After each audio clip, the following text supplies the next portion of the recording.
then I will hopefully have cracked the kombucha code. So yeah, that's my goal. Whether we do it or not, I don't know. Today is the first day that's not even supposed to get over 60 degrees. I'm not prepared for this. Clearly, I have to even just go out to my car to get my coat, which I left out there yesterday. So anyways, just got my truck fixed. Can you tell? We're getting ready to head to the kitchen because it's bottling day. It's a lot. It's a big day. Only happens like every 2 or 3 weeks, depending on the croc schedule and nature. But, you know, generally it's pretty reliable. It's ready at about the 3-week mark.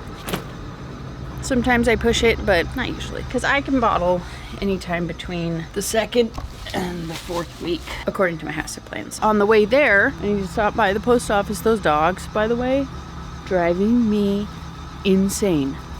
They ate all of my baby chicks. That shoe right there, any shoes we leave outside, apparently aside from those ones have been safe.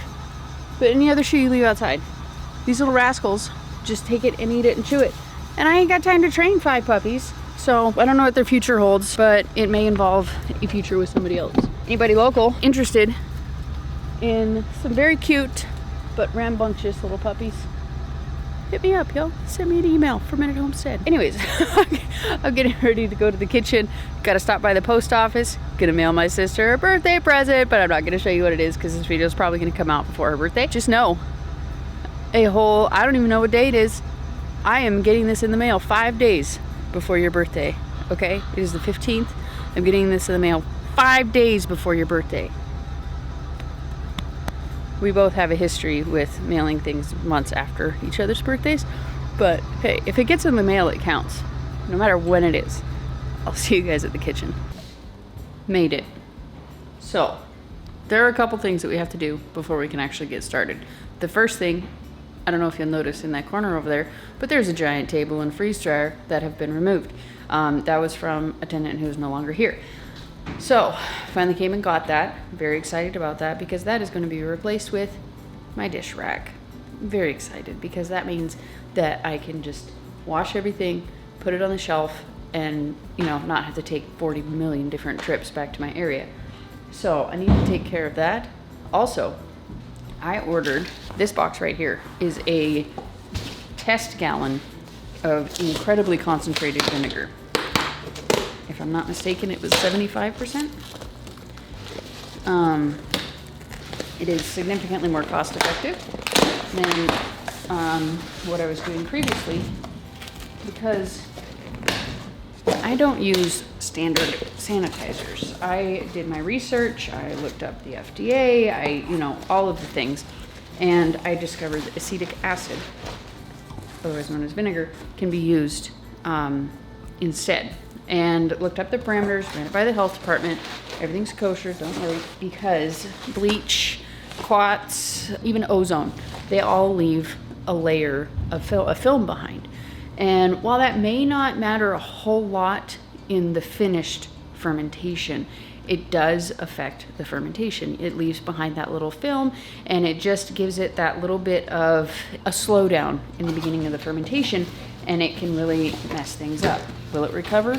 Probably. But I also just don't feel comfortable using an all-encompassing, destroy everything on the face of the planet sanitizer, because honestly, it is absolutely in no way needed or even recommended during fermentation. So in order to make sure that I'm using an effective and safe sanitizer, which I have to use, there's no way around it. I have to sanitize everything. So I decided to go ahead and order this gallon of incredibly concentrated vinegar. And the principle behind it is that there is basically no bacteria that can survive under a 3.7 pH.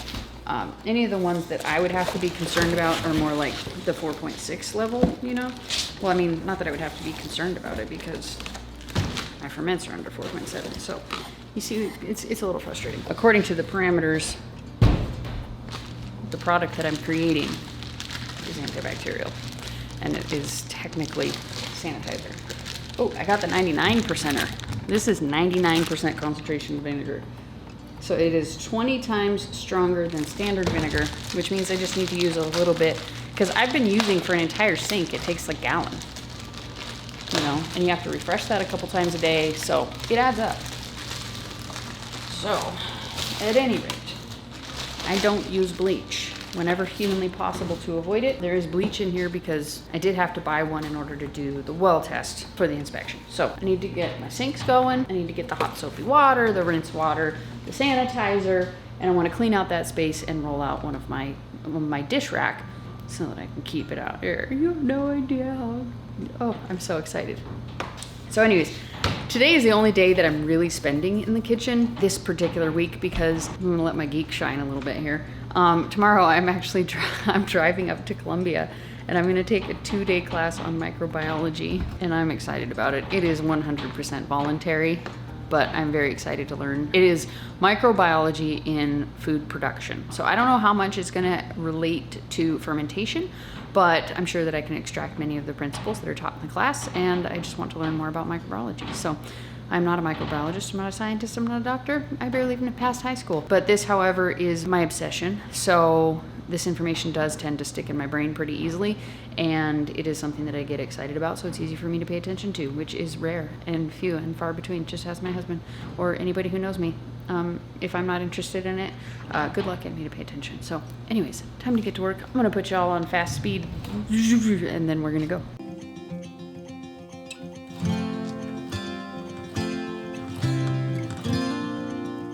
We are officially ready to rock and roll. Just wanted to point out a few things that I'm doing here today because I'm not gonna give away any trade secrets, but I'll kind of give you an idea. This project has been an incredibly long time in the making. You can kind of see I've got these little plastic sheets here and they are connected to a heat controller, and I have a little wire that is going in there. So I have 2 of them going at room temperature, just the ambient room temperature, and then I have 2 of them at a higher temperature and 2 more at an even higher temperature. This experiment has been running for probably about 5 months now. It's gone through 7 or 8 generations of kombucha. So this is the final test with the exception of this one. Oh, also, for anybody wondering, what happens when you forget to put sugar in kombucha?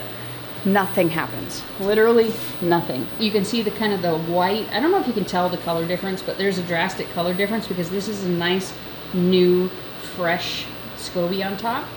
I mean, there's layers, but you can tell. And then here, there's nothing. I inoculate my kombucha, I pH test it so I can make absolute certain that when I start the batch, it is under 4.6. It's usually well under 4.6, and I ensure that with, you know, adding different amounts of starter fluid. So I'm just getting ready to start. Well, I'm not just getting ready to start. I'm getting ready to implement an experiment that I've been preparing for a very long time, and that is going to take effect today. One of the temperatures that I'm working with here is most likely Dunzo. I'm gonna bottle it up either way, but if the alcohol percentage is too high, it's just gonna go home and we're gonna enjoy it at home because Robert and I both don't drink. I don't drink even a drop, and my husband, every once in a while, if he's having a hard time sleeping, he'll take a little shot of something. It's completely non-psychoactive. It does absolutely nothing but build your health, but we still have to remain within the boundaries of legal limits and laws and all that stuff. For those of you who don't make kombucha, you may not know, alcohol testers are unbelievably expensive. You could buy yourself a brand new 2025, you could buy yourself a brand new 2025 souped up, fully loaded vehicle, and you would pay less than you would for an alcohol tester. But there is a new product on the market. It's not new, but there is a newer product on the market that some ingenious dude who had the same struggles that every other kombucha manufacturer had and didn't want to spend a ridiculous amount of money, and he was smarter than the rest of us and came up with a tester, and it runs only about $1,500. So that is the one that I have, that is the one that I work with, and that is the one that I test with. So, however, I am out of the battery. Hold on. I just realized that I forgot to plug in my battery. So this is going to be very brief and not exactly what I had intended on filming, because you have to have a battery to film. In order to accurately measure the alcohol content, everything has to be within a certain temperature parameter. So I need to get that's why I got the sous vide out here, and I'm going to take samples from each of those, submerge them so they are all within the same temperature that the machine was calibrated at, and then I'm going to test everything, and we will come to conclusions as to if that particular strain of kombucha, which is in 2 of the bottles, are going to end today or if they will continue on. And I'm going to start a new experiment. I love experimenting. I love doing this because I can experiment with so many different things and figure out so many different things about not only fermentation as in general, but each individual one. Like each of those is going to have completely different numbers, completely different readings, completely different everything, and they all started out relatively the same. So I'm fascinated with how just a tiny little tweak, like something like the temperature or the exact start amount of the pH levels, all of that stuff has so many different impacts on the final product. There's a reason I'm taking a microbiology class in a couple of days, in case you were wondering. Surprising twist. It's actually not that bad. Meaning the one that I thought I was going to end the cycle of, I might not end the cycle of. Also, I would like to amend my previous statement that nothing happens if you don't put sugar in it. It just visually, when you kind of glanced at it, it looked like nothing happened. But upon inspection on the inside, there was a lot happening on the inside. I did check the pH just to make sure that there was no bacterial anything going on inside of there. It was almost the same as any other kombucha. It was like 4.6. So, I mean, it was a little bit, or pardon me, not 4, 3.6. So somehow they must have found some residual sugar inside of the starter liquid or something, and the pH of it was fine. However, and it's also making me question using these because pests were able to get in on the inside. And I believe that was through the little gap that provided. I tried taping it and just to make sure that nothing could get in there, but clearly that didn't work. It's never been an issue with any of the other ones. I've been using these for probably 4 months, maybe 5 months.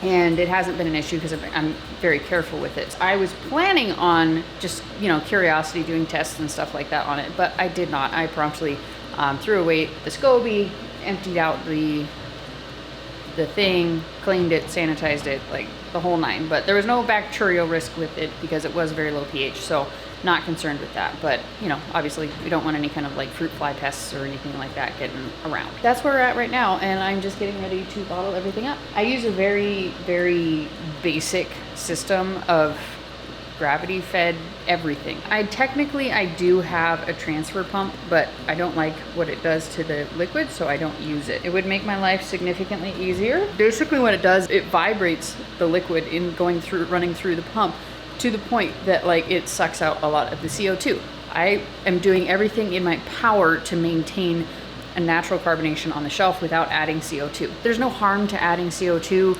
and skipping the second fermentation, but I really want to try. It's hard, y'all. It is so hard to stay under the limit. So we're doing some experiments because we're coming up on winter. Our kombucha sales are going to drastically drop.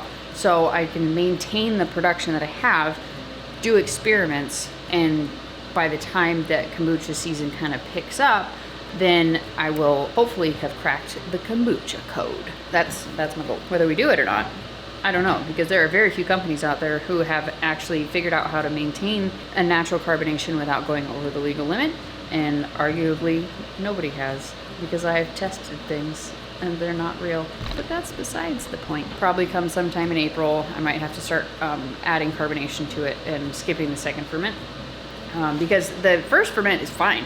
You can get under, no problem. It's a relatively easy thing to do, but it's that second fermentation when you add the sweetener, I add an unsweetened organic juice to it, and that sugar content that is naturally present in the juice creates the carbonation. Y'all have no idea how much I'm trying to maintain a natural carbonation. So just know if or when the day comes that I do inevitably start to add CO2, y'all, I tried with all my might for years. So anyways, back to work.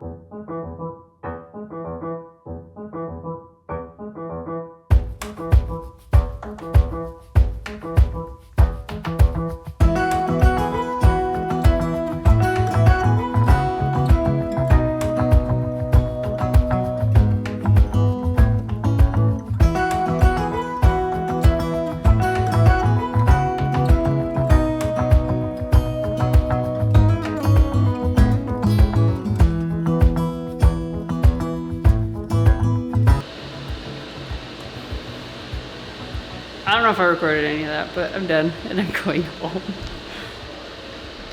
Our cube freeze dryer might be done with a load of sliced tomatoes, but I want to put something else in there and test something out that I think you guys are gonna dig.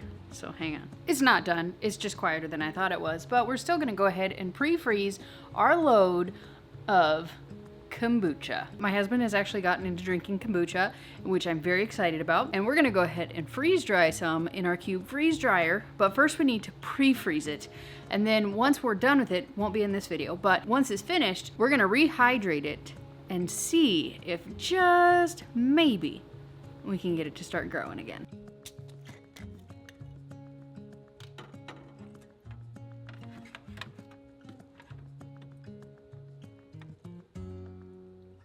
Moving it when it was full of liquid. Stupid idea, but I think we all knew that. But hey, sometimes you don't know till you know.